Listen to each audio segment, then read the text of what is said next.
And welcome into Studio B, Beth Hoffmann, co-founder of Hoffmann Hospice, for the big 28th annual 28 Voices of Inspiration tomorrow night at the Dignity Health Convention Center. Beth, thank you for coming in this morning. Absolutely. Appreciate it. Always such a big event. The community comes out and supports your organization so wonderfully.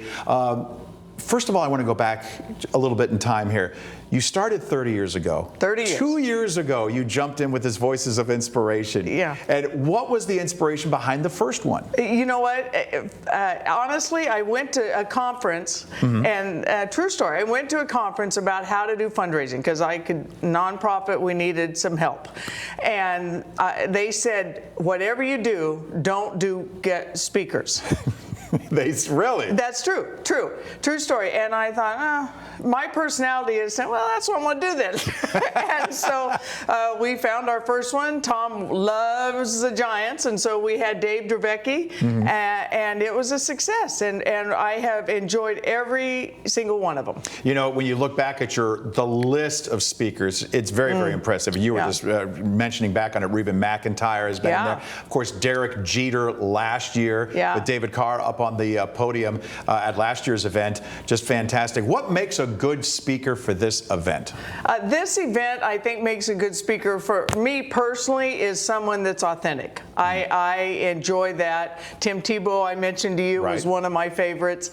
And so I think being authentic and just fun to be with. One of the things that sold me on Dale Earnhardt Jr. was that he was voted 15 years in a row the most likable driver. And so I'm looking forward to getting to know him a little bit. Well, maybe some of the other drivers didn't think he was the most well, probably so. But that's one of the things. I have high hopes. Very, very good. What are some of the things that you find? I mean, you mentioned Tim Tebow. What are some of the things that the speakers touch on that really seem to resonate with the people that come?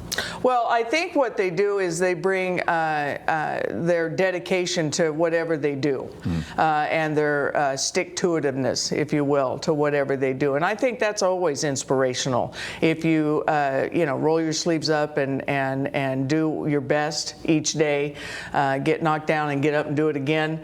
I think those are always inspirational stories, and most of them have that. And when you're talking about this specific event, the thing that I always kind of enjoyed about it is there's always some sort of like another purpose. When one year it was raising money to buy another van so you can help transport people. Is there something like that this year? We're celebrating our 30 years this year, so we're going to highlight some of the things we've done over the last 30 years. How do you select those? There's going to be so many. There's a lot, and you know what? We're really giving back to the community this time. We always like to make friends at this event because there's so many myths about hospice in general.